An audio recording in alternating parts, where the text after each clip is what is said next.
The broadcast is now starting. All attendees are in listen-only mode. Hello, everyone.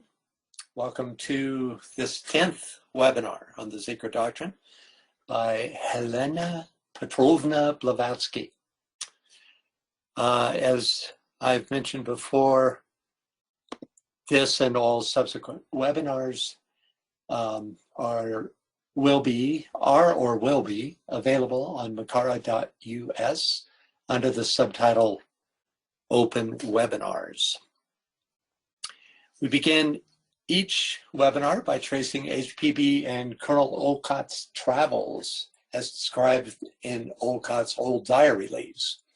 Last month, we found HPB and Colonel Olcott staying with the author A.P. Sennett in Allahabad. We pick up their trail this month as they are taking passage to Colombo, Sri Lanka. The first story happens aboard their steamer. The second, shortly after their arrival in Colombo, amidst much fanfare, because Olcott and HPB were well known for championing Buddhism in the region. Even today, there's a yearly Sri Lanka national holiday that celebrates Colonel Olcott's achievements on behalf of Buddhism. So if we could get a reader for this first story, which happens aboard the steamer.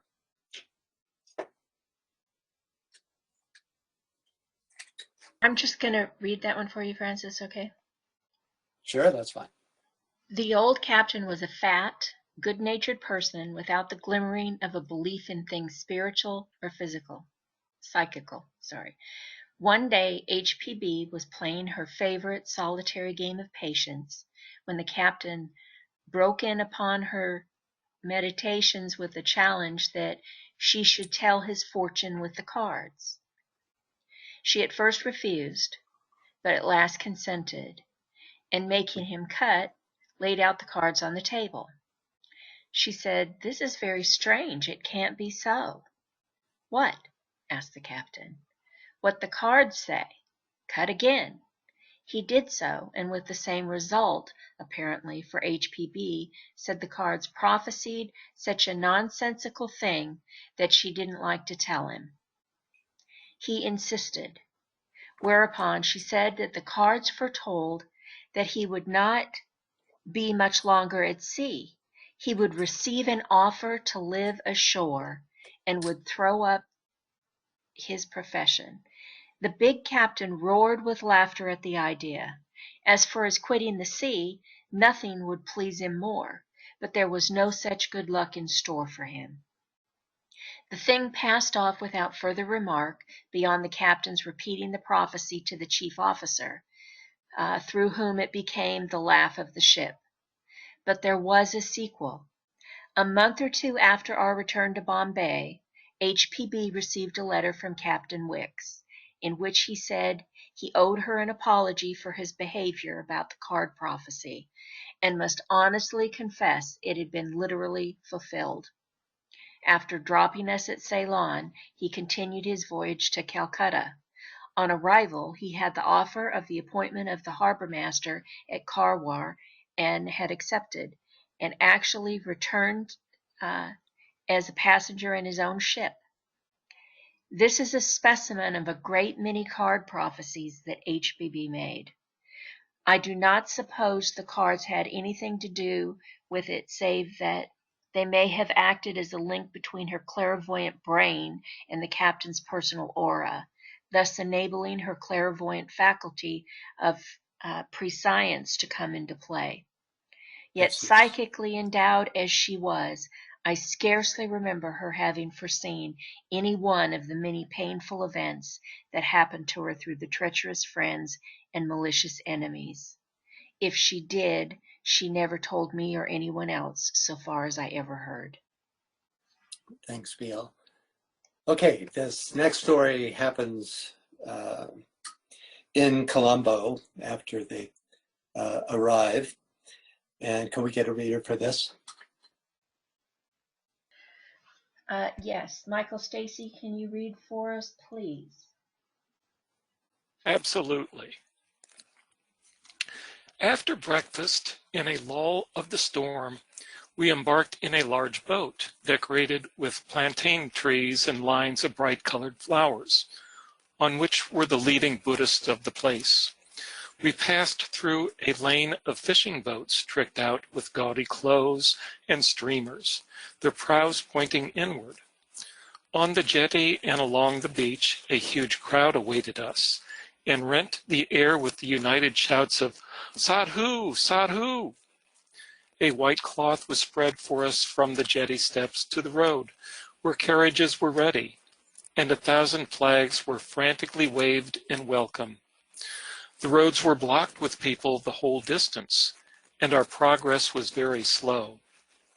At the house, 3 chief priests received and blessed us at the threshold, reciting appropriate Pali verses. People crowded every approach, filling every door, and gazing through every window. Our hostess and her son, the deputy coroner of Gali, lavished every hospitality upon us, loading the table with delicacies and delicious fruits, such as we had never seen equaled. Every now and then, a new procession of yellow-robed monks, arranged in order of seniority of ordination, and each carrying his palm leaf fan, came to visit and bless us. It was an intoxicating experience altogether, a splendid augury of our future relations with the nation.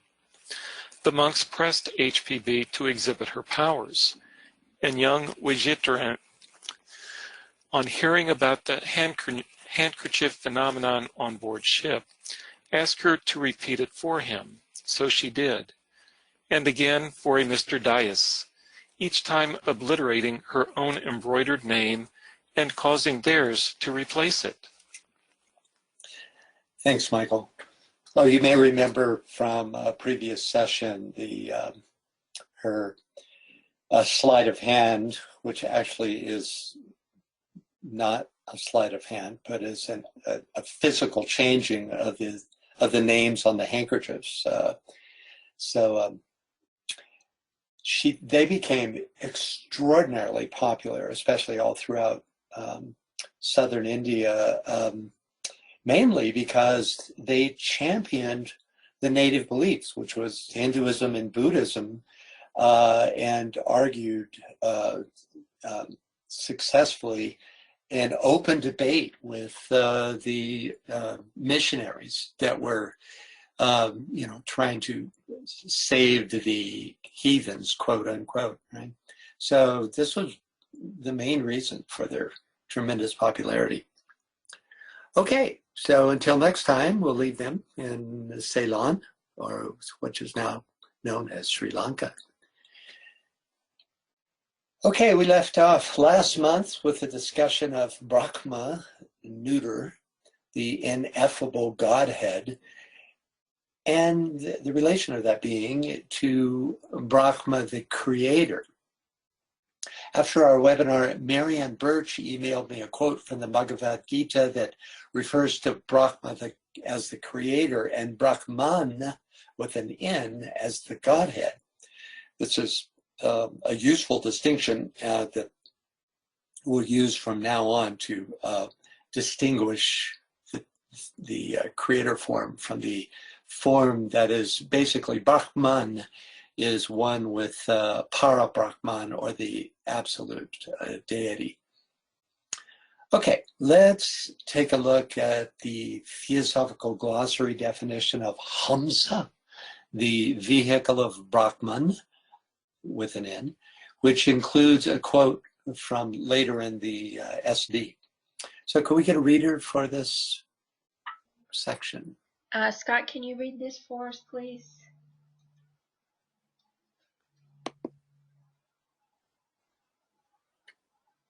I've unmuted you, but I can't hear you. Are you there, Scott? Okay. Pick somebody else and we'll come back. Right.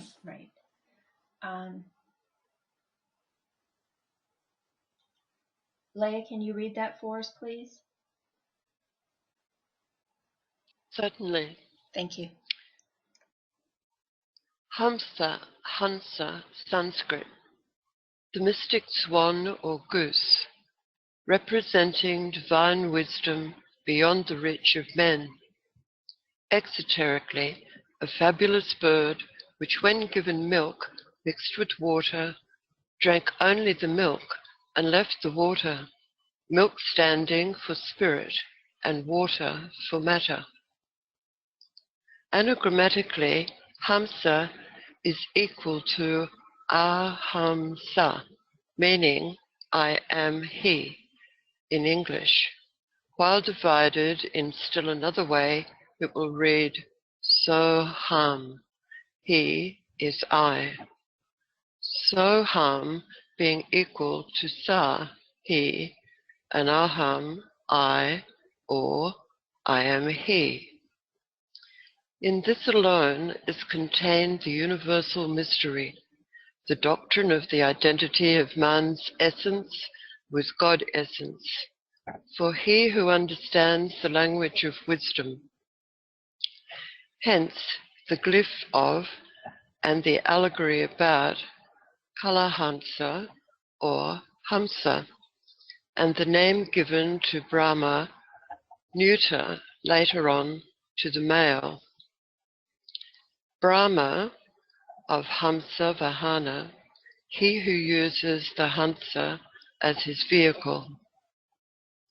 The same word may be read Kalahamsa or I am I in the eternity of time, answering to the biblical, or rather Zoroastrian, I am that I am.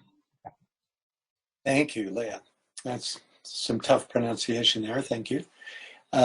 So we have, the Leo esoteric keywords here, and just in the very name of this mythical swan or goose or fantastic bird in the Kalahamsa, I am that I am. Do you have any thoughts or questions about this? The myth of water and milk suggests that Kalahamsa is a vahana, or vehicle of pure spirit. Thus, it's more properly associated with Brahman, the absolute, though exoterically, it's also considered to be the vehicle of Brahma, the creator God. So, any thoughts about this before we move on? Okay. Nothing yet. Okay. So, now we turn into the home stretch of the Proem with a brief summary followed by an introduction to the stanzas of Dzyan. Could we have a reader for this paragraph? Carrie, can you read that for us, please? Yeah, sure. There is no religion higher than truth.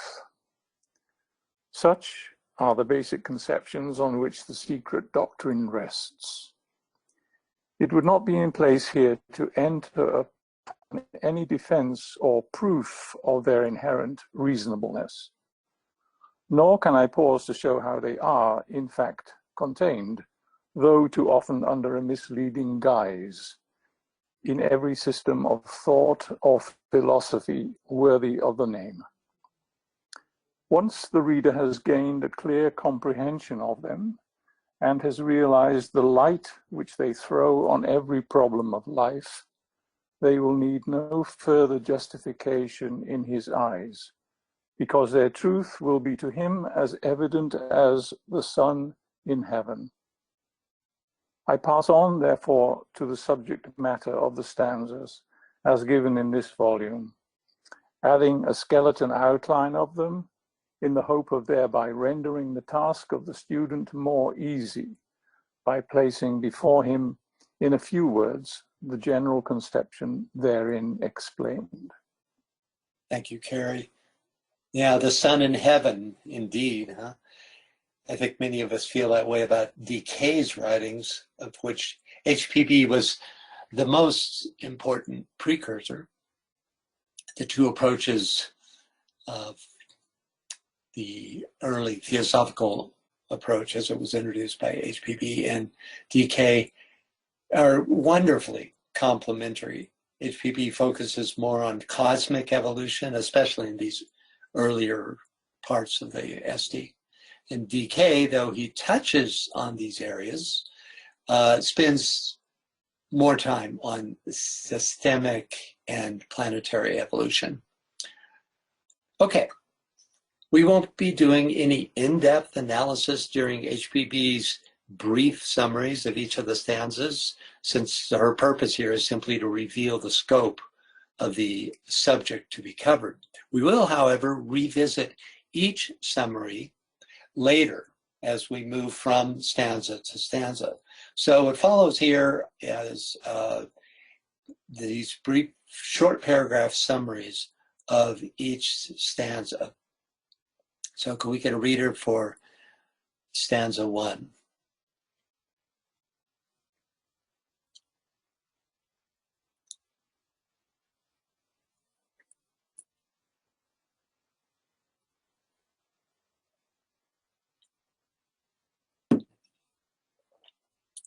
BL? Hello? I'm sorry. Maribel, can you read that for us?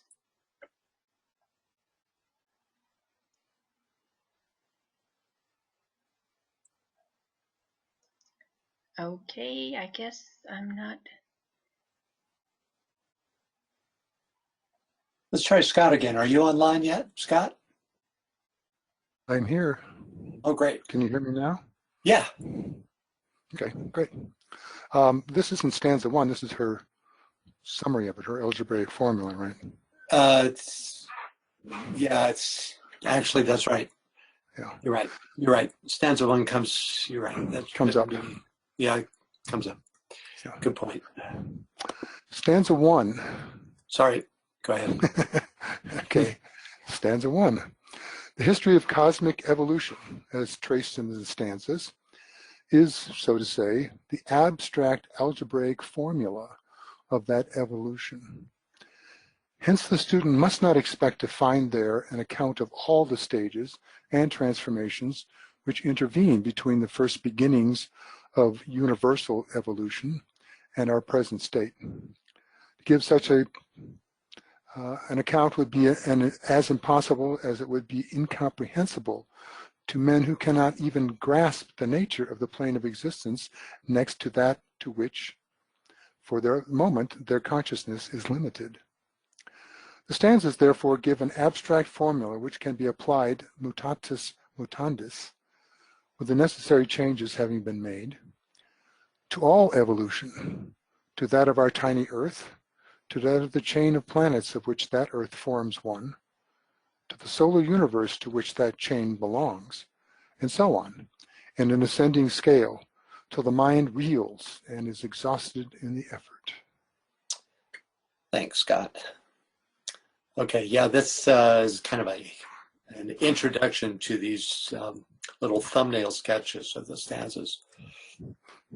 Okay, the idea of an abstract algebraical formula, you know, she's making the statement that these stanzas can be traced as an abstract algebraical formula of the evolution, both cosmic and systemic. It's most intriguing. However, HPB makes no further specific references to this formula, at least not in the first volume. Certainly the cycles of time described in the stanzas stand in some kind of a logarithmic proportion to each other, with the longest periods in the beginning. We can assume that the length of these periods, as well as other aspects, is determined by these hidden abstract formulas. The apparent exception would be the first stanza, which describes the state of pure being before creation. For this great pralaya, we're told, stands outside of time altogether. Nonetheless, there is one formula, the Fibonacci sequence, that is set up in such a way that it seems to embrace the gulf between the first and second stanzas. For the first one in this sequence stands in a mathematically causal relation to the second one, a mathematical metaphor, if you will, for the relation between the absolute and the first logos. The fact that the sequence is ubiquitous in the natural world strengthens the case for its use. However, in order to use it to describe the progressively involutional cycles of time and consciousness represented in the stanzas, the numbered sequence would have to be changed to fractions of the whole, which inverts the Fibonacci spiral. But, of course, all this is just speculation. The true formula is almost certainly a secret of initiation. It's provocative just to know that there is some formulaic relationship between these great cycles of time represented by the stanzas.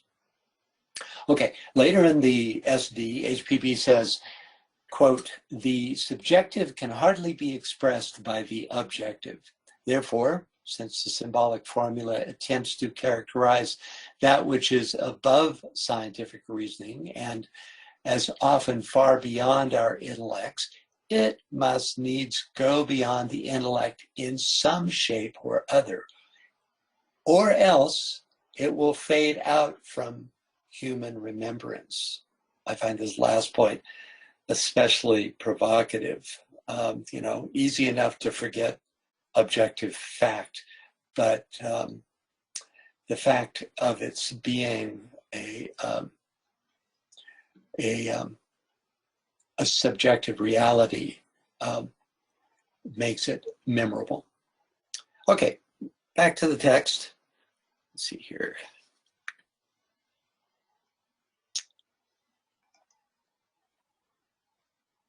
So now we're going to be coming into the thumbnail of the first stanza. Could we get a reader for this, please? Marianne, can you read that for us, please? Yes. The 7 stanzas given in this volume represent the 7 terms of this abstract formula. They refer to and describe the 7 great stages of the evolutionary process, which are spoken of in the Puranas of the 7 creations and in the Bible as the days of creation. The first stanza describes the state of the one all during Pralaya, before the first flutter of reawakening manifestation. A moment's thought shows that such a state can only be symbolized. To describe it is impossible, nor can it be symbolized except in negatives, for since it is in the state of absoluteness per se, it can possess none of those specific attributes which serve us to describe objects in positive terms. Hence, that state can only be suggested by the negatives of those most abstract attributes which men feel rather than conceive as the remotest limits attainable by their power of conception. Thank you. So we'll discuss the use of negatives to symbolize the absolute when we get to stanza 1. For now, let's read straight through HPB's brief descriptions of stanzas 2 through 7. So we need a particularly intrepid reader for this group. Joe, can you be our intrepid reader, please? Yes, I'll do my best. The stage described in stanza 2 is, to a Western mind, so nearly identical with that mentioned in the first stanza that to express the idea of its difference would require a treatise in itself. Hence, it must be left to the intuition and the higher faculties of the reader to grasp, as far as he can, the meaning of the allegorical phrases used. Indeed, it must be remembered that all these stanzas appeal to the inner faculties rather than to the ordinary comprehension of the physical brain. Stanza 3 describes the reawakening of the universe to life after pralaya. It depicts the emergence of the monads from their state of absorption within the One, the earliest and highest stage in the formation of worlds. The term monad being that which may apply equally to the vastest solar system or the tiniest atom. Stanza 4 shows the differentiation of the germ of the universe into the septenary hierarchy of conscious divine powers, who are the active manifestations of the One Supreme Energy. They are the framers, shapers, and ultimately the creators of all the manifested universe, in the only sense in which the name creator is intelligible. They inform and guide it. They are the intelligent beings who adjust and control evolution, embodying in themselves those manifestations of the one law, which we know as the laws of nature. Generically, they are known as the Danchoans, though each of the various groups has its own designation in the Secret Doctrine. This stage of evolution is spoken of in Hindu mythology as the creation of the gods. In stanza 5, the process of world formation is described. First, diffused cosmic matter, then the fiery whirlwind, the first stage in the formation of a nebula. That nebula condenses, and after passing through various transformations, forms a solar universe, a planetary chain, or a single planet, as the case may be. The subsequent stages in the formation of a world are indicated in stanza 6, which brings the evolution of such a world down to its fourth great period, corresponding to the period in which we are now living. Stanza 7 continues the history, tracing the descent of life down to the appearance of man, and thus closes the first book of the Secret Doctrine. The development of man from his first appearance on this earth in this round to the state in which we now find him will form the subject of Book 2. So, thank you, Joe. So we can see the involutionary progression here. Let's hold off any discussion of specific ideas until we get to HPB's commentaries on each stanza. Then we'll dive into discussion of each of these points. Following this series of thumbnail sketches, HPB makes this note. It has a lot to do with the writing. So can we get a reader for this, please? Michael, can you read that for us? You're on self-mute. Okay.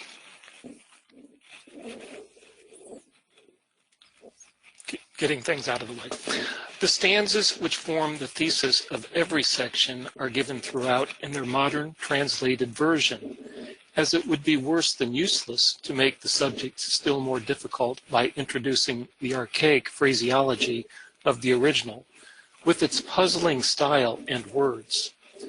Extracts are given from the Chinese, Tibetan, and Sanskrit translations of the original Zenzar commentaries and glosses on the Book of Dzyan. These being now rendered for the first time into a European language, it is almost unnecessary to state that only portions of the 7 stanzas are here given. Were they published complete, they would remain incomprehensible to all save the few higher occultists. Nor is there any need to assure the reader that, no more than most of the profane, does the writer, or rather the humble recorder, understand those forbidden passages. To facilitate the reading and to avoid the too frequent reference to footnotes, it was thought best to blend together texts and glosses. Using the Sanskrit and Tibetan proper names whenever those cannot be avoided, in preference to giving the originals. The more so as the said terms are all accepted synonyms, the former only being used between a master and his chelas or disciples. Thanks, Michael. Okay. I'm going to read this first paragraph because I practiced some of this very strange pronunciation in advance. So we'll pick up with the reader, starting with the second paragraph. Okay, thus were one to translate into English using only the substantives and technical terms as employed in one of the Tibetan and Senzar versions. Verse 1 would read as follows. Thoag and Zigyu slept 7 korlo, Zodmana Saziba, all Nyug bosom, Kontrognat, Tian Kamnat, La Chohannat, Tenbro Chugni Nat, Dharmakaya ceased, Chingchang not become, Barnag and Sa and Ngovij alone, Thoag Yinsin in night of Sunchan and Yong group, Paranishpana, etc., which would sound like pure abracadabra. Okay, so could we have a reader for the next couple of paragraphs? I'll try it. It doesn't look anywhere near as bad as that did. As this work is written for the instruction of students of occultism and not for the benefit of philologists. Okay, them. We may well avoid such foreign terms whenever it is possible to do so. The untranslatable terms alone, incomprehensible unless explained in their meanings, are left, but all such terms are rendered in their Sanskrit form.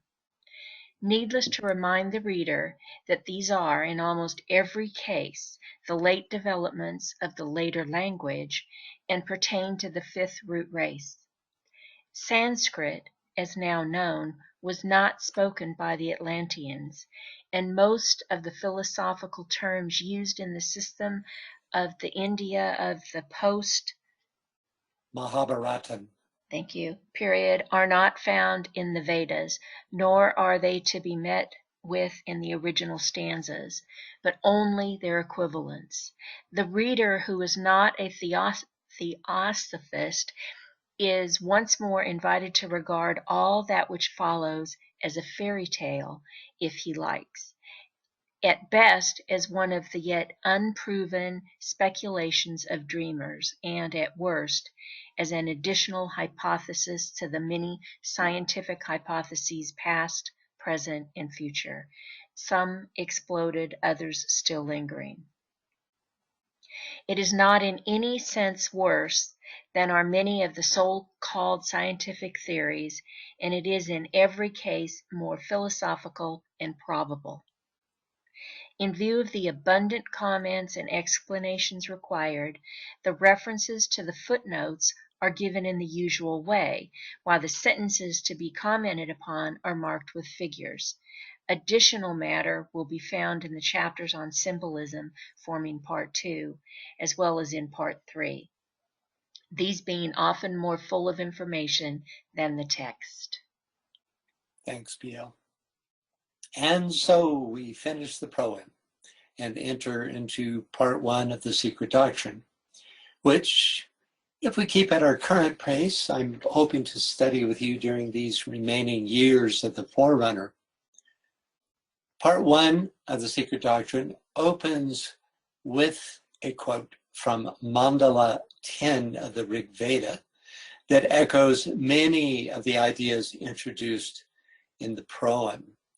I'm wondering, Michael Robbins, are you there and willing to read this truly wonderful passage? I'll give it a try, Francis. That was great going there on the practice passage. I practiced it 4 or 5 times. And I thought to myself, oh goodness, That's a rough one. Yeah. Well, okay. Do you want me to start with nor ought? Would Nor that ought. be the place? Yeah, it Yeah, goes okay. there and then over to the right. Yeah. Okay, give it a try then. Nor ought, nor not existed. You, bright sky, No, I'm was sorry. not. That's yawn. That's Oh, yawn. I'm sorry. I'm sorry. Okay, okay. Yeah. Oh, sorry. Yon bright sky was not, nor heaven's broad roof outstretched above.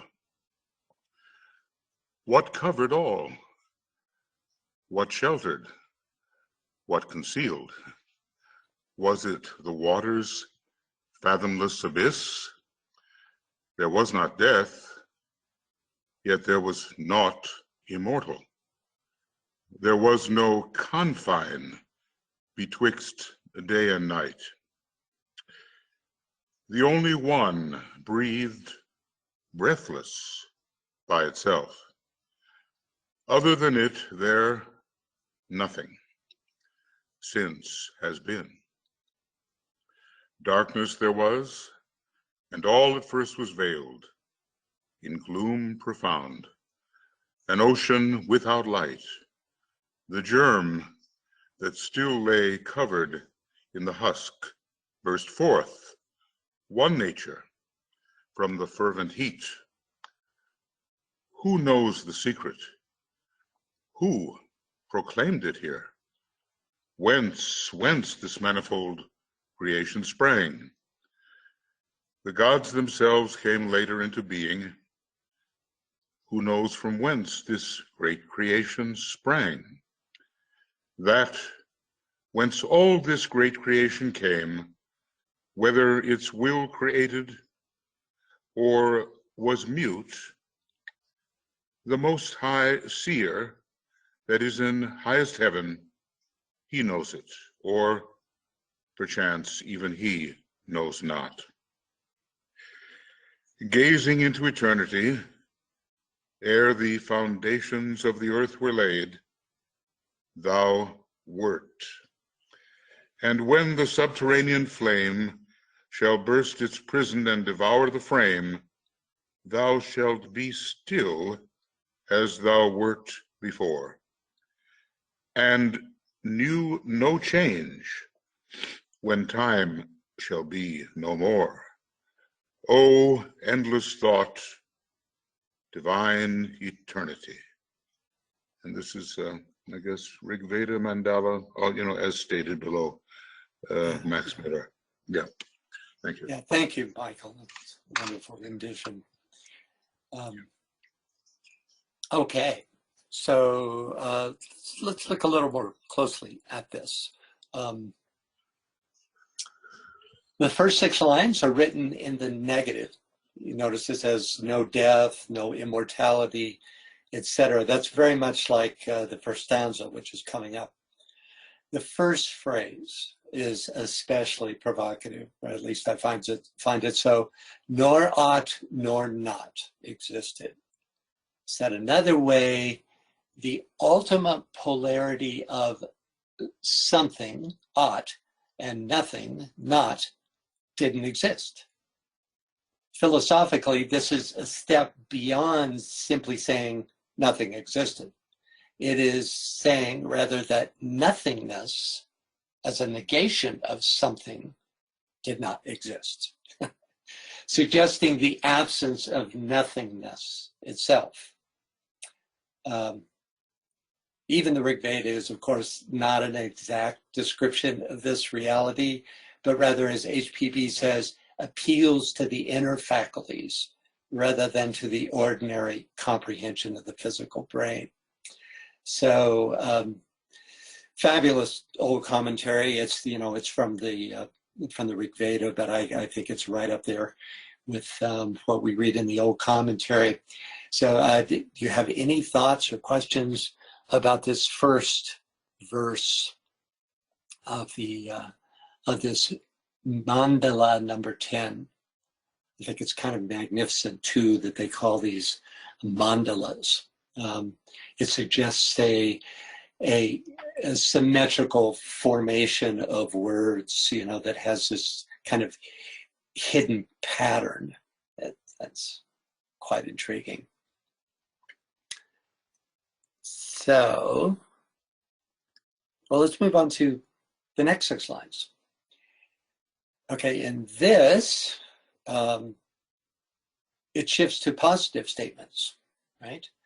We discover in the first of these that the great breath is in fact breathless, underscoring the necessarily metaphorical nature of all these writings.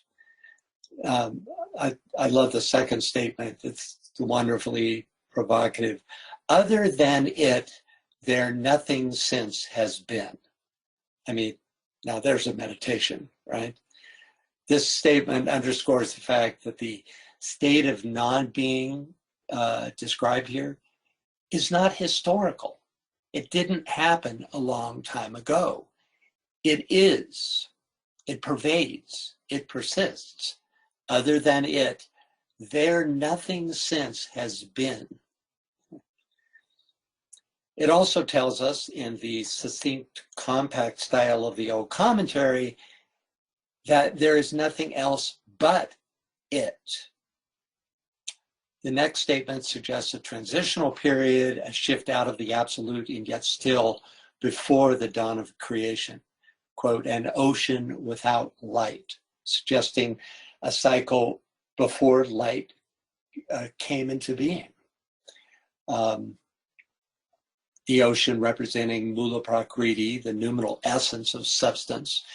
Then finally, the germ, represented by the point at the center of the circle, burst forth, quote, from the fervent heat.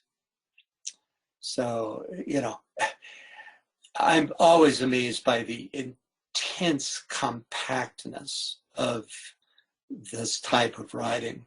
So much is said here, and it covers such a vast cycle of time. So any thoughts or questions about actually either of these? We have number first and the second here. Anyone? Any fearless, intrepid types out there that might be willing to make a comment about this? Most obscure of all materials. Yes, you have an intrepid soul. Oh, good. Go ahead, please, Michael. Well, you know, that's an exaggeration. I'm filled with fear and trembling right now. Kierkegaard would be happy with me. But there's this kind of a paradoxical presentation that is meant to sort of disrupt our ordinary linear logic. Opposites are put next to each other, and somehow we have to comprehend, include, contain, whatever, you know, these opposites. I've done a lot of thinking about this, but, you know, of course, it's in a different language. And to me, when I think about the one without a second, you know, and I think about absoluteness or the absoluteness. When you say the absolute, it kind of, you know, it seems to thing it, if I can use that word, you know, kind of put a boundary on it, but it is the boundless immutability, boundless immutable principle. I just think that there's no thing in it until something arises, and yet it's very hard for me to think that it is not, because for me it is absolute isness. And when I look at things like here, you know, I'm in our little temple, you know, there's chairs and globes and candles and all that. I try to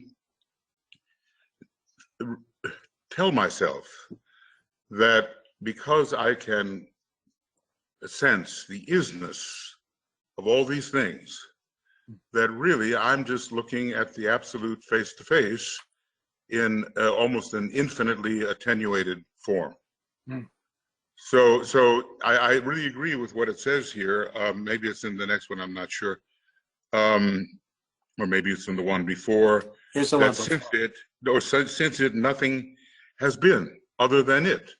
Yeah. There's just no other, and everything else is limited self-perception.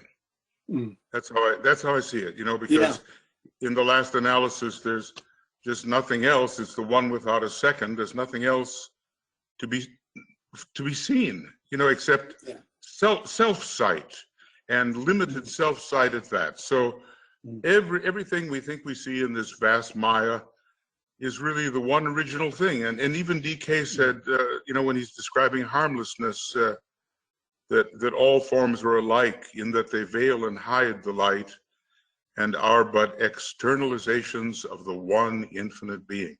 Mm-hmm. All forms are alike. So I spend a lot of time every day trying to convince myself, you know, or trying to see it, that no matter how different things look, they are the same. And there's only one thing that ever can be perceived. As I said, it's a little different language, but you know, this kind of language that she uses here, it does excite me a lot.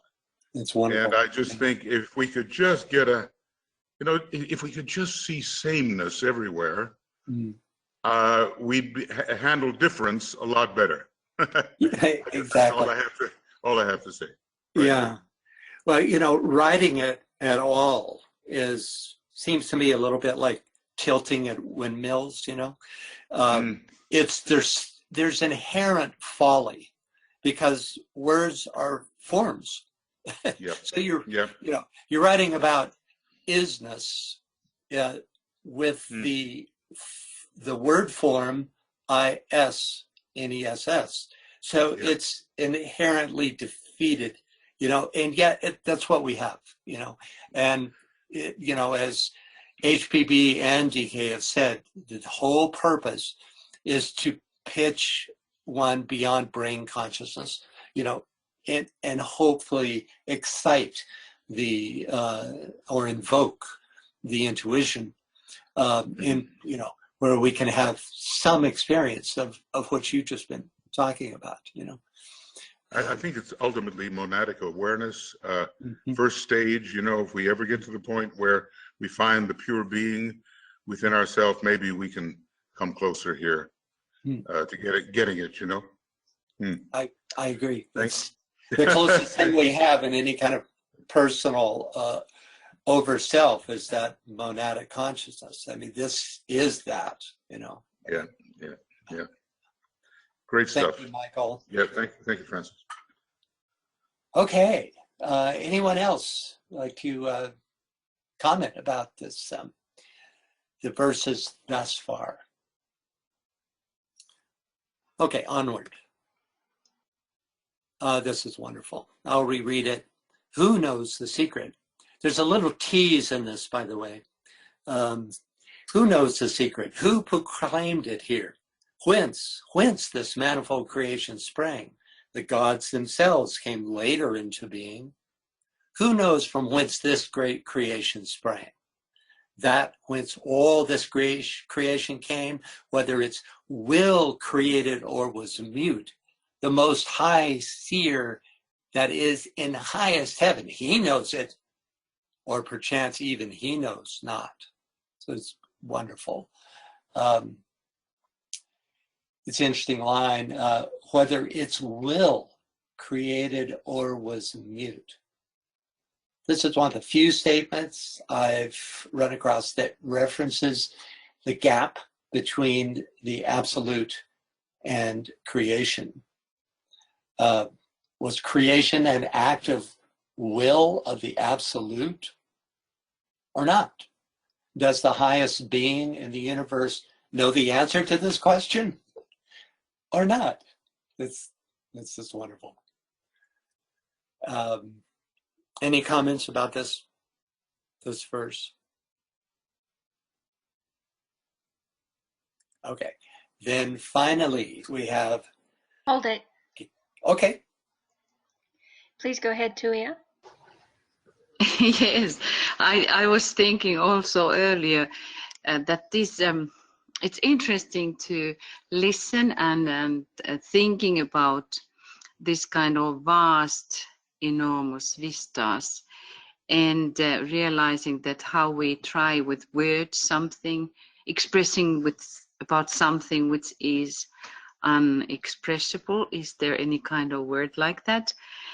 But it just makes me to think those moments when you are under the night sky and you just start to look somewhere there and you just let your eyes to rest in that somewhere and let it just travel beyond and beyond and beyond. And then there comes those places in the mind that like mind disappears and goes around, that you are like not anymore looking outwards, but suddenly you are like deep within, looking outward into the darkness of the night sky, but then it like goes backwards inside you.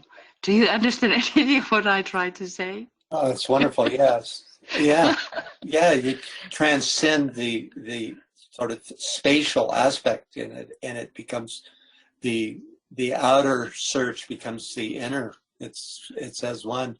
You know, I think that's one of the reasons they use these black-faced gods in the East and goddesses too. You know, the Black Madonna is another example. I think that's, you know, cosmic astral kind of origins. You know, it's the same idea that you're looking right. That the, you know, like look at this form, the substance, you could say. It's so hard to say because it's not substance. I should say the life of this form is the blackness, and then you see the form aspect kind of overlaid on it, you know, the gold, filigree, etc.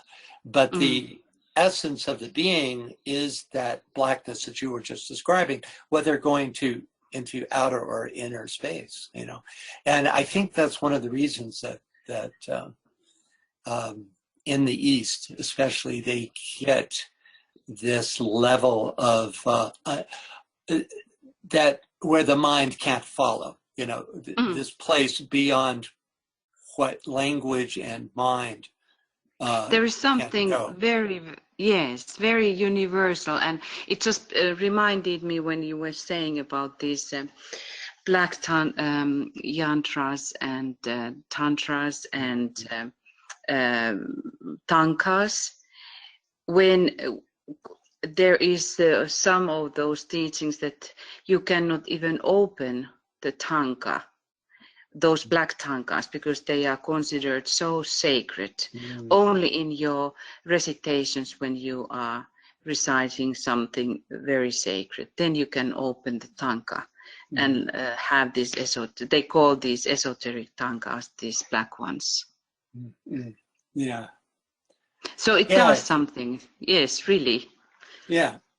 It's, you know, it's a seventh ray way of recognizing the ineffable, you know, by making it so sacred that you can't even, you know, you can't casually look at it. Therefore, it's just another method of pitching it, you know, into this other, you know, level of being. Michael was laughing. What did you laugh? Well, it's wonderful discussion, and I would just like to cast a vote by saying that I'm one of those who believes that the Most High Seer in the highest heavens does not know this. I think I have reason. I have reason for saying it. You know, because whatever a universe is and its logos, it is a finitude. I mean, you know, I'm making a noun out of it. It's a finitude compared with that from which it was temporarily extruded. Yeah. And there's just no way. Yeah. It becomes an infinitesimal, and there's no way that it can grasp that out of which it came. So it has to wait for the great unveiling, just the way maybe we have to wait for the veils that lift when we die. You know, the veils lift and we awaken in this other realm. And I think that's the way it is, no matter how great a being may be. Even a logos of a huge universe, they are really an infinitesimal mathematically when compared with that from which they came. So I just wanted to place a vote, you know. And you got to vote. Okay, we have one in that column. Okay. I think I'm going to put mine there beside yours. I agree with you. You know, the sense that I get is that there is this being who it's, you know, it would be technically, I think, the first logos, who has achieved all that can be achieved within the realm of creation, and literally stands at the cusp, looking out the door onto this place of the absolute. And yet, because he is, or it is, it's not a he, it's an it, is of this creative realm, it inherently, by the very fact of it being a loci, of it being a point of consciousness, no matter how great, it can't, as you say, that bridge can't be crossed until what's Bailey theosophy calls the day be with us, right? Where it's all reunited. Yeah, this one strikes me as most poetic. I think the intent of this is for you to conclude what we've just concluded. You know, oh, he knows it, or perchance even he knows it not. You know? It's a little bit of a tease, like you said. It is. Yeah. Okay, so finally we have Francis. Yes. We have a whole bunch more hands. Okay, let's go forward. Let's start with Michael S. first, then Francis W., and then Scott. Okay, so Michael S. Okay, this whole discussion brings to my thoughts that great occult dictum, as above, so below. And just like we have this gap between our lower mind and our abstract mind, that we need to build that bridge to bring things together, so on an unimaginable scale does this first logos and everything between us and this first logos have that gap to bring together. Mm-hmm. Yeah.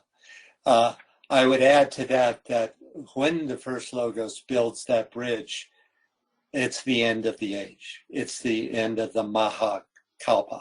And we are in the day be with us, because that's the being that finally closes the door on creation. But I think your analogy is excellent. It helps also put it in you know, frame it in a way that we can relate.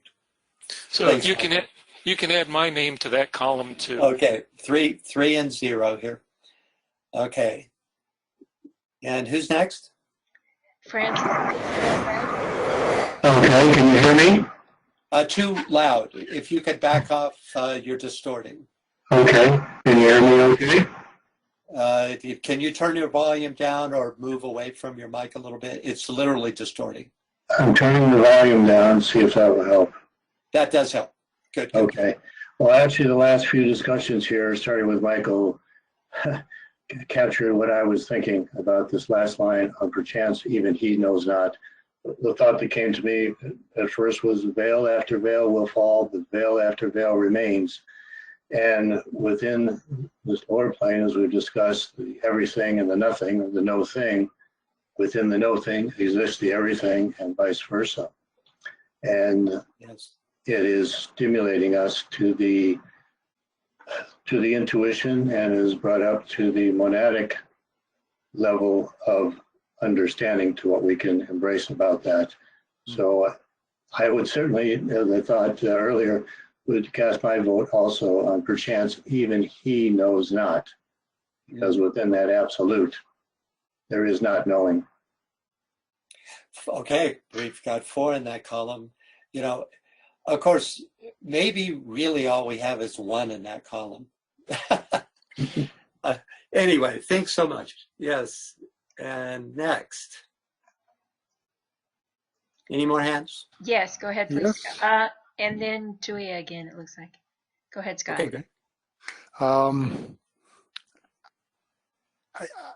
I don't know if you're going to go back to Fibonacci, but this is Fibonacci to me. I always see Fibonacci here. I see the numbers, and I see what I see is 0, 1, 1, 2. And what we're talking about is anything that is a 1, and anything, of course, that comes from that of the many, whether it's the first one or the second one, matters not. Anything that is 1 of number can know nothing about the ought from which it came. We're all part of the know-nothing party here. No one knows. We have to be. Yeah. Otherwise, the subject and object not happening. Yes, I think I may have to go a few slides here, but it's worth going back to illustrate what Scott's saying.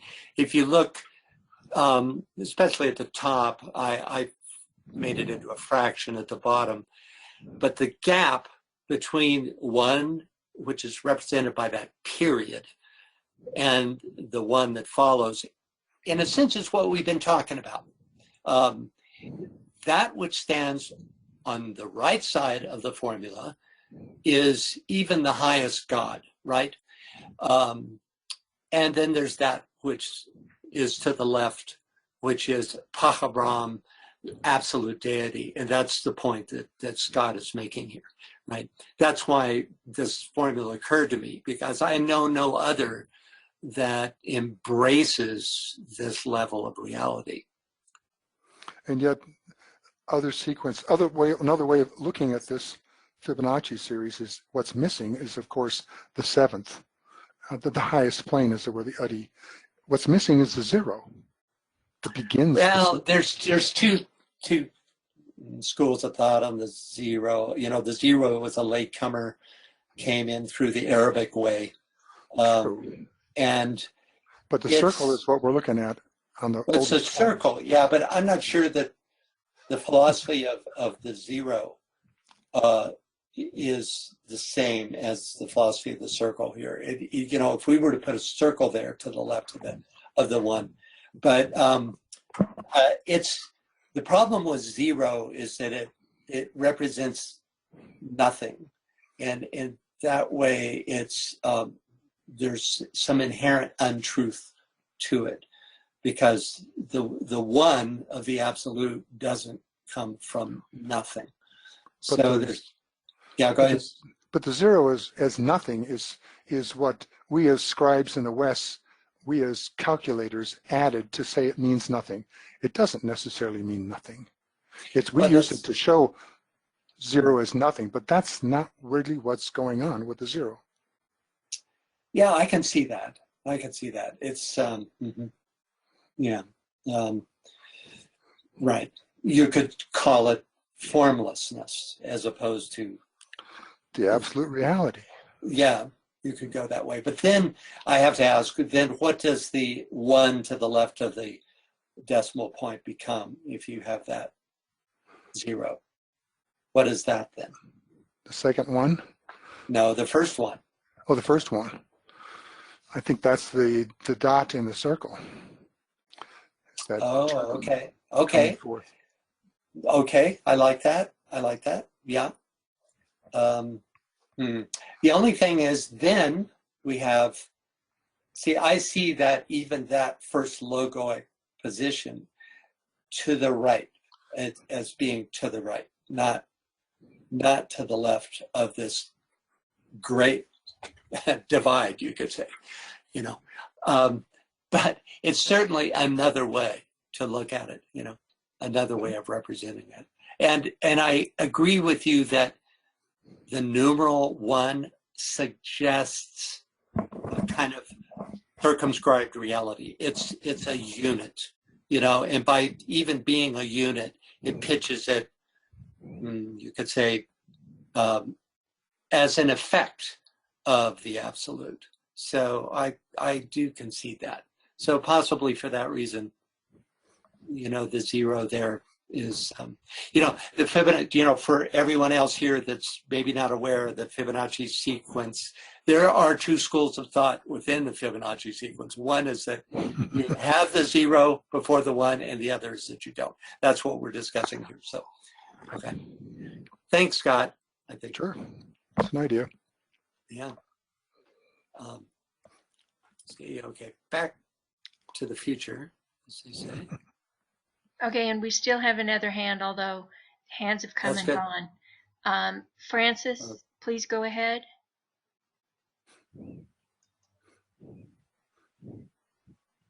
You should be able to talk now, Francis. Well, can you hear me? Yes. Hello? Yeah. Yep. Very quick thought, as we were speaking about what you were just talking of. Years ago, when I was contemplating on the 1, I contemplated on the O-N-E, 1, the acronym. Om, nothing, everything. And the Om, as we were just discussing, 0, O, and the as if the Shiva and the Shakti descending forces, why it's so important for it. So it can be so helpful to chant the Om. It contains the all, the everything and the nothing. Just a thought. No, I agree with you. That's my understanding too. Is that you have the O. You know, it's first of all, it's a you could call it a vahana, a vehicle. The OM itself is a vehicle for something else. But even the vehicle is so potent, and you know, the descriptors of that vehicle, because notice it's O period, M period, you know, in its true form. And thus it's holding something that is hidden from view. And that, but even as a vehicle, that O has to me always represented, well, basically what we've been talking about, this absoluteness. And the M, the first letter of the form aspect, it's the 13th letter of the alphabet. It's feminine by nature. It is the substantive aspect. So said together, you have the sum total, right? At least during the during manifestation. So yes, it's the highest given word that we have. Thank you for that, Francis. Yeah, anyone else? No, we're good. Okay, let's finish this up. Gazing into eternity, ere the foundations of the earth were laid, thou wert. And when the subterranean flame shall burst its prison and devour the frame, thou shalt be still as thou wert before, and knew no change, when time shall be no more. O endless thought, divine eternity. Thoughts about this one? Key here is, thou shalt be still as thou wert before, referencing again the changelessness of the absolute. It is, and it was, is, and will be completely unchanged by the manifestation that occurs. There's also a reference here to cosmic mind, or more specifically, pre-cosmic ideation. O endless thought, divine eternity. I have something, Francis. Yes, just a brief thing here. Well, you know that in the third formula that DK gives, he says, I don't know if you want to, or maybe if you want to shoot it over to my screen for just a second, I can show you Sure, what sure. I mean. Yeah. So he says that this formula is older than the stanzas of Dzyan. So, and it pretty much reiterates what you have been saying here, and he says it's the root of.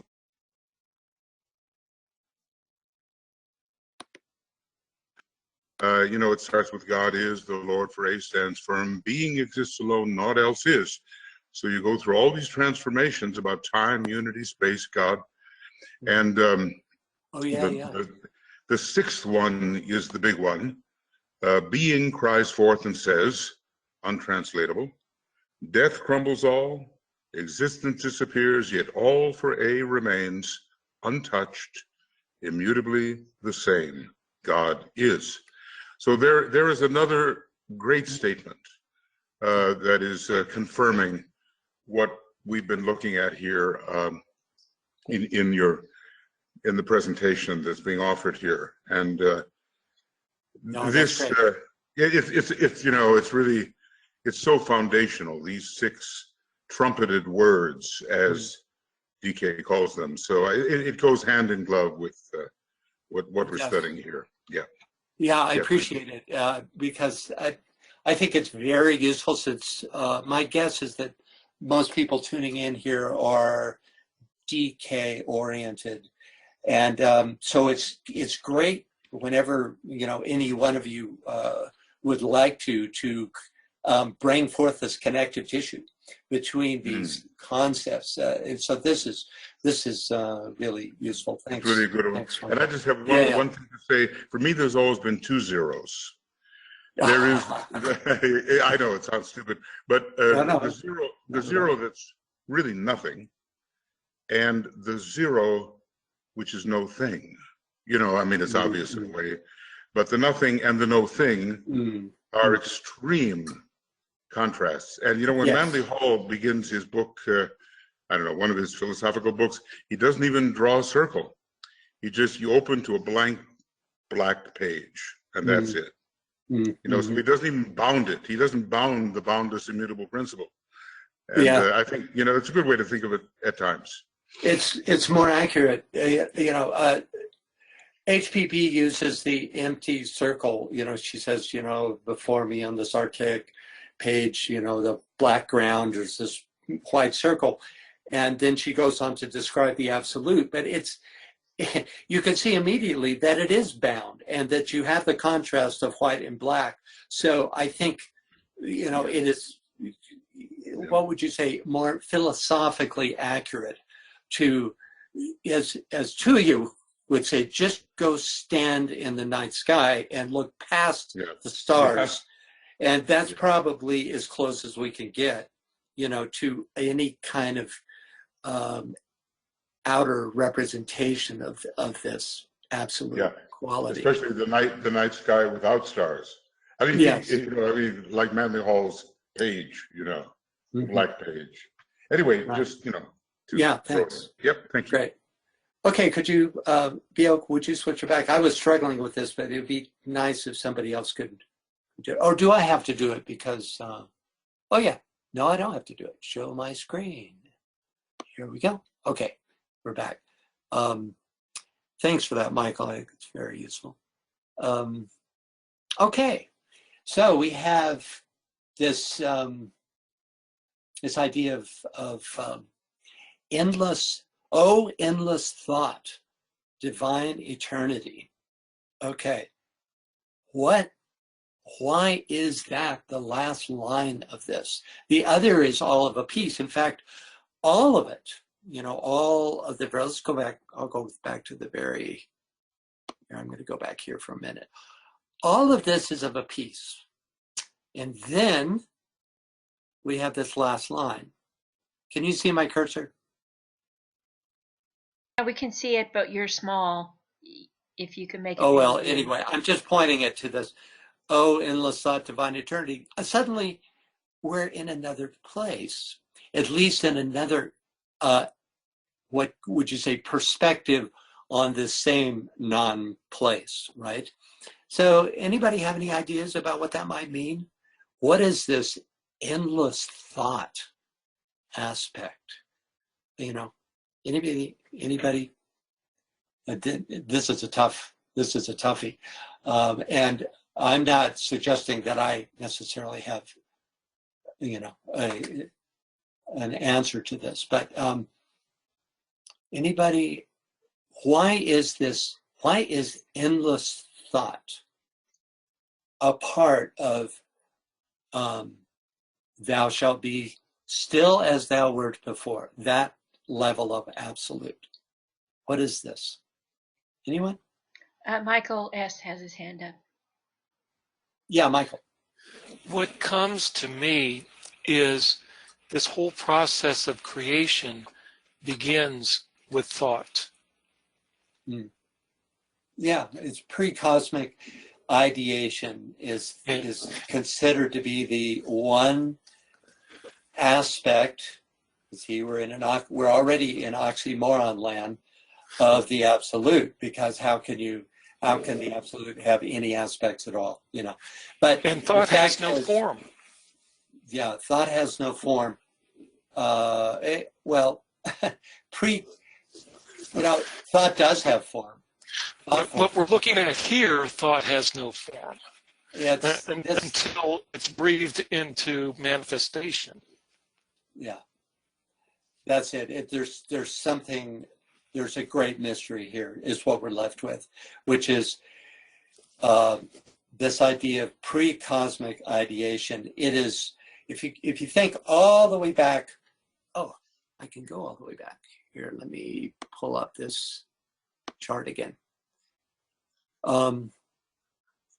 So we have the absolute abstract space and all the names for that, and we've added a few, like the invisible robes on the left, and then what is called the one attribute of the absolute is absolute abstract motion, and that is inextricably bound up with this idea of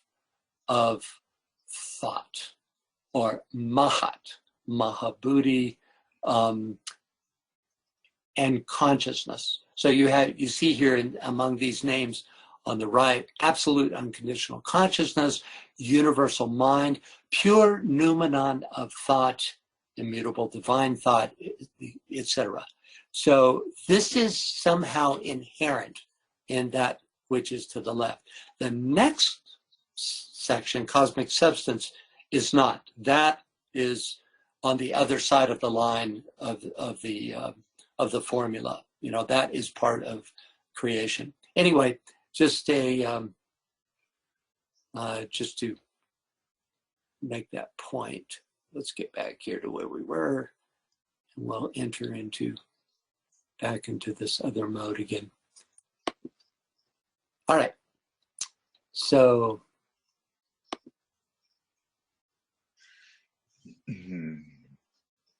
Michael, do you have something on this? Oh, sorry. No. I've always got something, but I just try to see, what is appropriate. I've got a little sequence. In absoluteness is no thing, not even thought. For me, I just say how it is for me. Right. But there is what I call the first arising, and I call that the absolute deity, which can be an actor only upon self. And when it comes to absoluteness, if it's just beyond the range of any kind of thought or description or predication or any kind of division. It's the realm of no number whatsoever. Yeah. Blavatsky deals with that, right? The realm of no number and the realm of number. Yeah. But this absolute deity, to me, arises. Now, the arising of the absolute deity is a periodical phenomenon. I shouldn't even call it a phenomenon, it's periodical. And it is the actor, to me. I always have to say that because, I just try to formulate this myself. And in its own self-reflection, all of this that we talk about, endless thought, and I would say, oh, absolute infinitude, which is really endless thought of the absolute deity, this kind of thing can arise. What we call, the endless thought, but not for me within the absolute per se. No, that I just want to leave it alone. The old story is you used to be put to death if you said anything about the absolute. I don't know if that's true or not, but I would have died many times over, because I've got about 241 names for the nameless. But when it comes to that which arises, the actor, the post-cosmic, pre-cosmic actor, which I call the absolute deity, it's all going on within itself. And there, what we call endless thought, however periodical, can be occurring. And I know it's my own language, but that's that works. Because endless thought points to a thinker. It has to emanate from the mind of whatever. And you can't even talk about consciousness. When you talk about the absolute, consciousness itself is not existing. Well, that's why I like this term pre-cosmic ideation, because it's ideation as opposed to thought, which suggests a mechanism. The image that just came to mind is a juggler, with these balls that have words written on them, right? And you're throwing them up, trying to find the right one, and it's because of the inability of language to describe this. But talking about it maybe helps put a finer point on our understanding. It builds the abstract mind, and it builds capacity. And to me, pre-cosmic ideation is a beautiful concept, but for me, it goes on within the absolute deity who has arisen and is the actor upon itself. And whatever act that is, it contains all the qualities and all the rest, whereas the absolute in a way doesn't, except in the essence.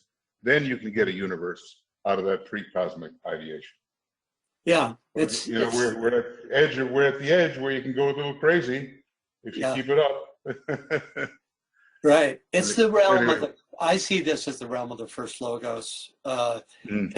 It's really at the edge of the veil, and yet, as we discussed, infinitely removed from what lies beyond that veil, even though it stands at the very edge of it.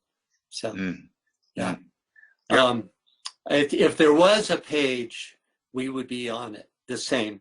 We would both be on the same page. It's just that there is no page to be on. Okay.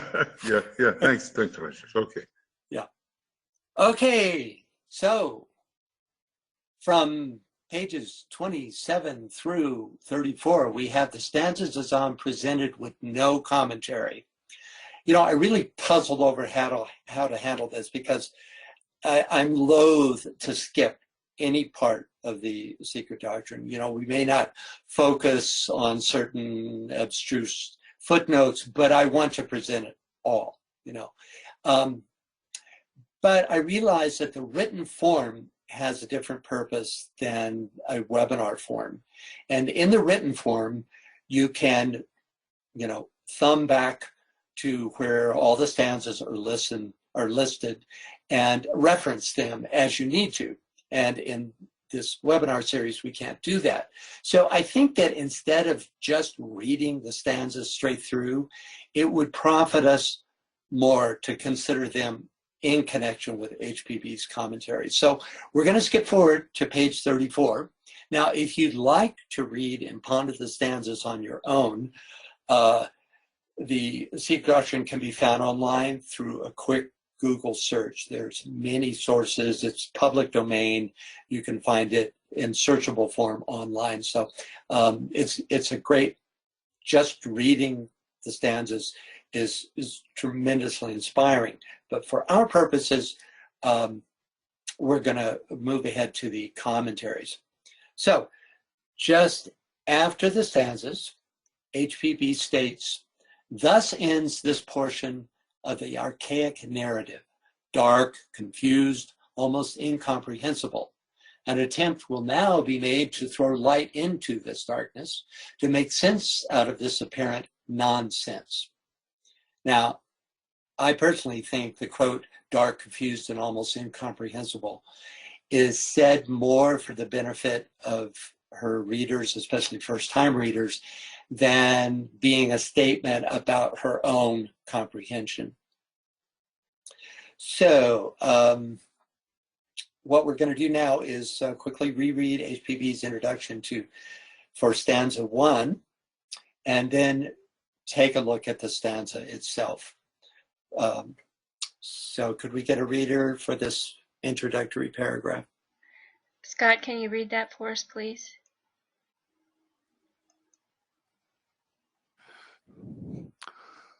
Thus ends this portion. No, we're going to start. No, the first stanza, yeah. The first stanza describes the state of the one all during pralaya, before the first flutter of reawakening manifestation. A moment's thought shows that such a state can only be symbolized. To describe it is impossible, nor can it be symbolized except in negatives. For, since it is the state of absoluteness per se, it can possess none of those specific attributes which serve us to describe objects in positive terms. Hence, that state can only be suggested by the negatives of all those most abstract attributes which men feel rather than conceive as the remotest limits attainable by their power of conception. Thanks, Scott. So the thought is, you reach to your highest possible understanding, right? Tuya goes past the stars into the night sky, and it moves out until it finally turns in upon herself as inner space. And then when you've reached whatever that level is, you say, it's not that, it's even beyond that. And in a sense, what this first stanza is saying is that's the only way that we can possibly describe this level of reality. Okay, so that's the reason for these use of these negatives, is it pitches it past even the highest understanding of the highest, as Michael calls, actor, right, or the first logos. So, Scott, would you continue reading that? Do the honors for stanza 1. Okay, stanza 1. The eternal parent, wrapped in her ever invisible robes, had slumbered once again for 7 eternities. Time was not, for it lay asleep in the infinite bosom of duration. Universal mind was not, for there were no ahi to contain it. The 7 ways to bliss were not. The great causes of misery were not, for there was no one to produce or get ensnared by them. Darkness alone filled the boundless all, for Father, Mother, and Son were once more one, and the Son had not awakened yet for the new wheel and his pilgrimage thereon. The 7 sublime lords and the 7 truths had ceased to be, and the universe, the sun of necessity, was immersed in paraneshana, to be outbreathed by that which is and yet is not. Not was. The causes of existence had been done away with.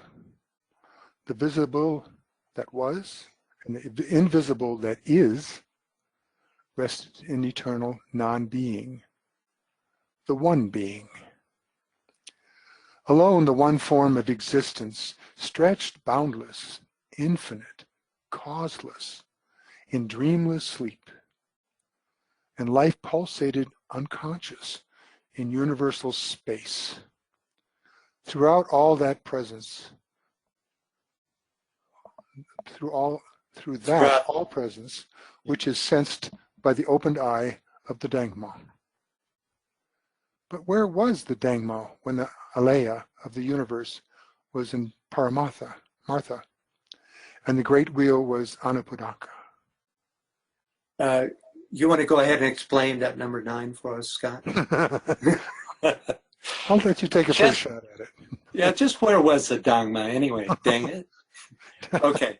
Well, we're not going to be there for, certainly not in this session and probably not for a few sessions, because we now enter the commentaries on the 7 stanzas and their terms according to their numeration in stanzas and slokas. So going back to verse 1, we have stanza 1, the eternal parent, space, wrapped in her ever-invisible robes, had slumbered once again for 7 eternities. So that's just verse 1 of what Scott just read. You could see it there at the top, okay? And we're going to have now the beginning of the commentary on that. So could we get a reader for this first paragraph? Carrie, can you read that for us, please? Okay. The parent space is the eternal, ever-present cause of all, the incomprehensible deity, whose invisible robes are the mystic root of all matter and of the universe. Space is the one eternal thing that we can most easily imagine, immovable in its abstraction and uninfluenced by either the presence or absence in it of an objective universe. It is without dimension, in every sense, and self-existent. Spirit is the first differentiation from that, the causeless cause of both spirit and matter. It is, as taught in the esoteric catechism, neither limitless void nor conditioned fullness, but both. It was and ever will be. Thank you, Carrie. So, any thoughts or questions about her comment on this first verse, or upon the first verse itself here? We can add another name, the eternal parent, to our list of names for the absolute. And we also have invisible robes as yet another name for cosmic substance. Invisible robes is similar to a reference in the Theosophical Glossary that reads, Para-Brahman by itself cannot be seen as it is. It is seen by the logos with a veil thrown over it. And that veil is the mighty expanse of cosmic matter. The phrase Para-Brahman cannot be seen as it is emphasizes the great divide between even the first cosmic logos, or as Michael describes it, the actor, who is presumably doing this seeing, right? Para-Brahman itself cannot be seen by even this great being. And yet this divide is only experiential, for in essence, we're told, they are one. So any thoughts or questions about Yes, Michael. About this? Michael Stacy has a... Yes, Michael. The space with which we are familiar, I don't believe is the space that is being referred to in this. That's right. I agree with you totally. Yes. Right. It is so much beyond what we can even comprehend. Yeah. Yeah, it's, first of all, it's dimensionless, which definitely takes it out of the space we know, right? It's, in other words, you don't go a long way through this kind of space that's being described. It's it can only be a metaphor, and yet it points to that which is as close to what we can use as an example of. Right? Actually, that's one of the reasons I use this double image here. I don't usually refer to my images, but here you have, space as shown in the little picture, and then this other image underneath it that is the same thing, which is a noumenal relationship to it. And Michael makes this point that it's very much other than this the outer space, what's called outer space, right? Yeah, the space we know is phenomenal, and the space in this first stanza has nothing to do with phenomena at this point. That's right. Yeah, good point. Good point. Thank you. Anyone else? Okay. An important point here given is that the absolute is without dimension. So what we were just talking about just leads into this, suggesting that it is not a limitless void because it stretches forever in all directions, but rather that the absolute is inherently beyond those limitations that are imposed by dimensionality. And it is a void only in the sense that it is not only non-objective, but even non-subjective, as we normally think of subjectivity, right? It's beyond causal. Thus, it is inherently uninfluenced and uninfluenceable. Also important from this first paragraph is the statement that spirit is the first differentiation, followed by cosmic substance, thus setting up the first noumenal Trinity. By the way, Michael, I'm going to cheat a little bit, but because we were just talking about it, and we'll just mention it and then go back. Where is it here? Universal mind was not, for there were no ahi to contain it. So, this idea of thought, which I can only conceive of as emanating from universal mind, was not at this level, at least so it is described here. Right? And those beings that are capable of this type of ideation are called the ahi here. So there's some substantiation of your thinking on this. I'm talking to Michael Robbins with this. So anyway, but we won't. Talking to me. Oh. I don't. With two Michaels on the board, I never know. But look, to me, if there's no differentiation, there's no dimension.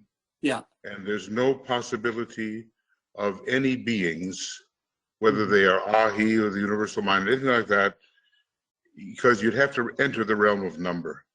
Right. And this is no number, you can't do it. And that is substantiated here. That's, before there seems to be an inclusion of this, this idea of pre-cosmic ideation within the absolute.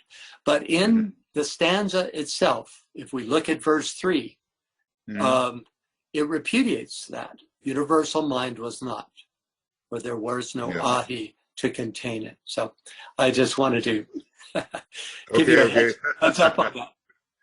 Okay. So now we're back here again. Let's see, where are we? Okay, so on to the next paragraph, unless we have any more thoughts about this first paragraph on the verse 1. Okay. One question, Francis. Yeah. How long is an eternity?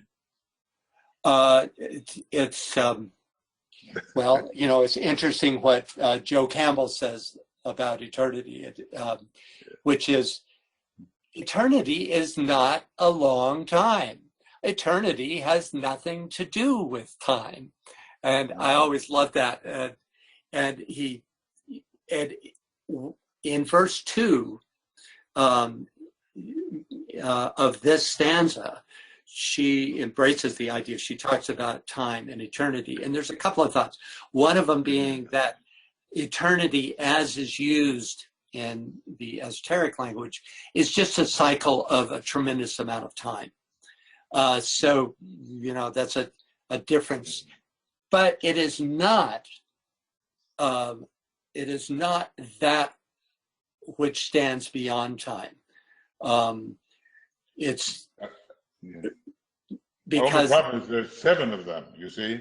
Yeah, well, that's why it means, yeah, that's why it means cycles of time. You know, in this framework, it's referencing, well, it's basically referencing the stanzas and this formula of unfoldment, of involutional becoming, which basically embraces the whole process from the beginning all the way down to our little globe, you know, and what happens on it.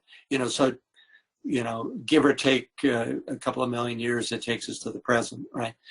But there's a very distinct philosophical difference between that which stands in a numinal relationship to time, which embraces all that was, all that is, and all that will be.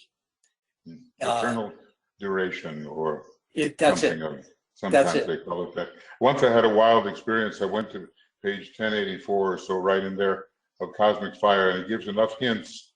So I thought I came close to calculating the duration of the universe.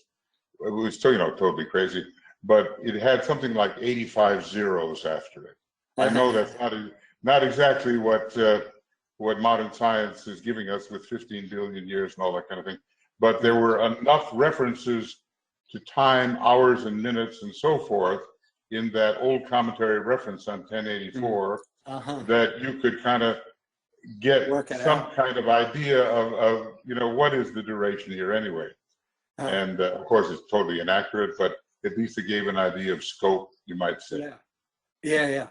And she jumps into that even in this in her comments on this first verse of the extraordinary. She calls it 100 years of Brahma, which is trillions of years. I think it's something like 311 trillion, 80 billion. Yeah, and that's just our solar system. That's just our solar system. Yeah, that's what I'm thinking. See, because that's one of the things that where a lot of times the differentiation is not made clear, which is, you know, we move from the total cosmos in terms of first logos, and then suddenly we're talking about 100 years of Brahma on a very local level, right? And you know, the fact is, you have to go to what Michael said, which Michael Stacy said, which is as above, so below here, because there is no knowing of this, of any particulars about these highest cosmic stages, right? So the elevator is in free fall. Yeah, she switches position so fast, you just don't. I mean, she's at the top of the cosmos, and the next thing you know, it's our little solar system. So, you know. It is. Yeah. Well, and you hardly notice the change except for the nose, except for the nosebleed, right? It's just, yeah, that's right. That's right. Absolutely. Yeah. Okay, can we get a reader for this second paragraph of the commentary? Sure. I'm going to ask Helen to read, but I also want to read you her comment that she typed in. She says, the eternal parent is pure potential. Yeah, there's actually something very philosophically correct about that. Yes, because it's the environment that the absolute represents when translated, you could say, to the Manvantara, or is the environment of all that will be, all that is, and all that was. And all that will be is indeed pure potential. So yes, thank you. And could you read for us? Okay. Thus, the robes stand for the noumenon of undifferentiated cosmic matter. It is not matter as we know it, but the spiritual essence of matter, and is co-eternal and even one with space in its abstract sense. Root nature is also the source of the subtile, invisible properties in visible matter. It is the soul, so to say, of the one infinite spirit. The Hindus call it Mula Prakriti and say that it is the primordial substance, which is the basis of the upadhi, or vehicle of every phenomenon, whether physical, mental, or psychic. It is the source from which akasa radiates. Thank you, thank you. So any questions or thoughts about this paragraph? Invisible robes, root nature, mula prakriti, spiritual essence of matter, and undifferentiated cosmic matter all refer to the same thing. I like the term mula prakriti.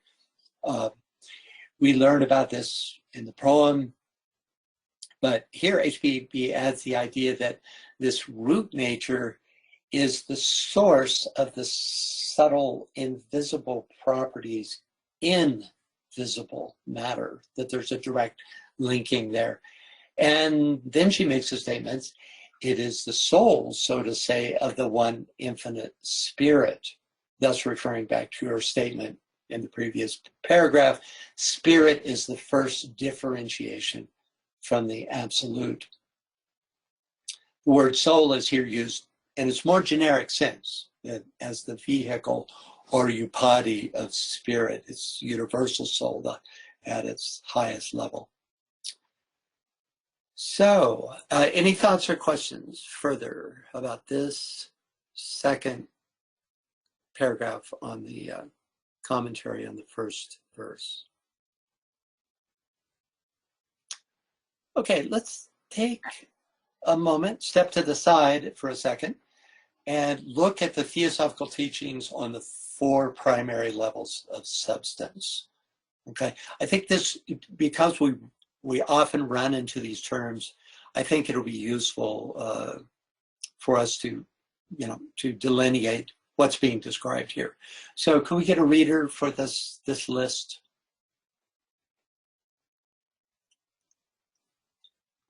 Joe, can you read that for us, please?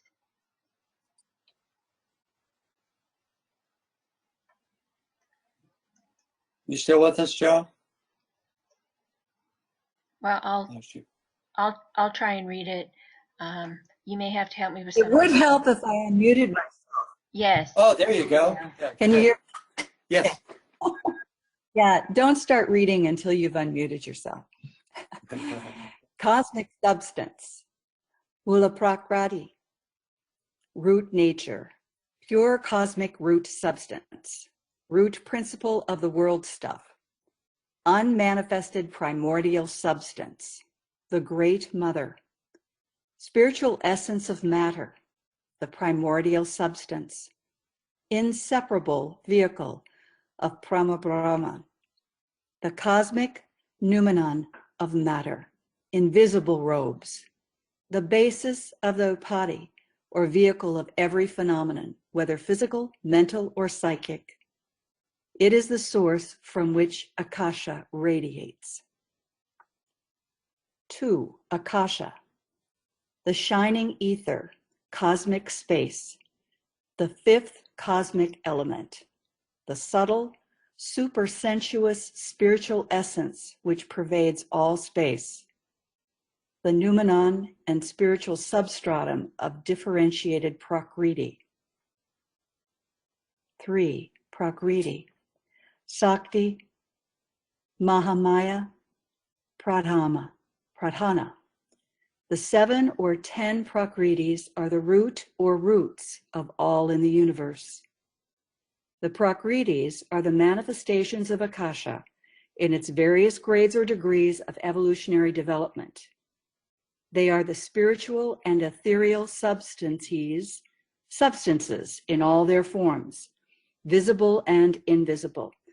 Prakriti may be called nature in general as the great producer of entities or things. Prakriti produces the Vikritis. 4 Vikritis. Maya, make the immense variety and diversity in the universe around us, the illusory material manifestations or appearances that make up the visible world. Thank you, Joe. Okay, so you can see the progression here. I think it's useful to, this all relates to the substance in the various planes as we're familiar through DK's teachings, from the dense cosmic physical, etheric, up through astral, mental, Buddha planes, right on up, and even moving on into the cosmic levels, cosmic astral, cosmic mental, etc., that there is a substantive aspect to each of these planes. This is another way of looking at it, but it is not other than that. It's just another way of understanding the same thing. I'm not versed enough in this material to directly relate this. I think we could say Vikritis belong to the lower quaternary. Beyond that, and that the Prakriti, Akasha, and cosmic substance stretch up and from that, but beyond that, I wouldn't be able to specifically delineate it. Okay, so all right, let's get back to the text, and let's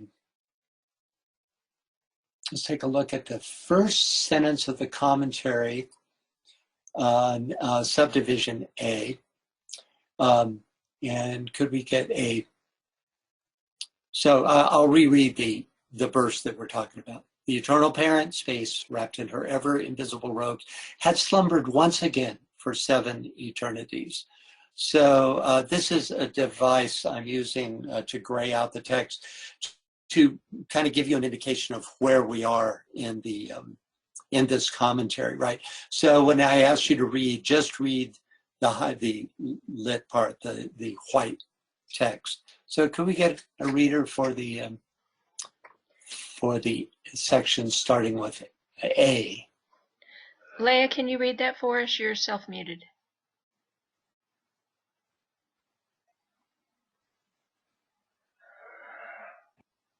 Yes.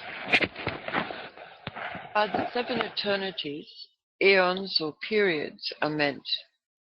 The word eternity, as understood in Christian theology, has no meaning to the Asiatic ear, except in its application to the one existence. Nor is the term sempiternity. Sempiternity, unchanging, everlasting. The eternal only in futurity, anything better than a misnomer. Okay, thank you, Leah. So HPB is making the point that the term eternities, as here used, represents vast cycles of time, right? This is what Michael and I were just discussing, right? It does not mean an infinite extension of time into the future, which is very much the exoteric meaning of eternity, right?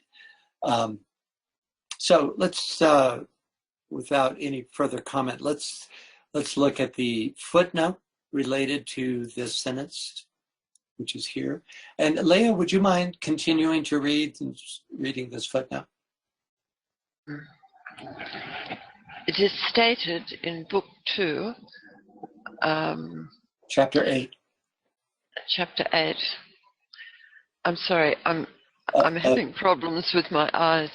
By By immortality is meant existence to the end of the kalpa, and Wilson, the translator, remarks in a footnote, this, according to the Vedas, is all that is to be understood of the immortality or eternity of the gods.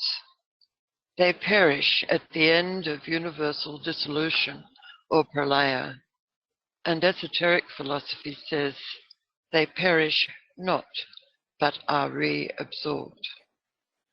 Okay, that's a very important point. The difference is between reabsorption and perishing is literally the difference between exo and esoteric understanding of all this philosophy. We're at the end of our time. It's 5 till the hour here, and so we're going to have to stop at this point, and we'll re-enter with the next statement. This is where the next statement is where we get into these extraordinary periods of time called Mahakalpas, or 100 years of Brahman. This particular one being 311 trillion years. And as Michael Robbins pointed out, that's only talking about our little local solar neighborhood, right? So it's, as always, it's a great pleasure to be with you. Thanks. This is not easy material, but hopefully it does stretch us towards our goal and to the causal realms. And so in that, maybe it has some use for us. So until, I think our webinar for next time is on the third Sunday of September. 16 September. 16 September. So I look forward to being with you all then, and thanks so much for attending. Until then, goodbye. Thank you. Goodbye, everybody. Bye.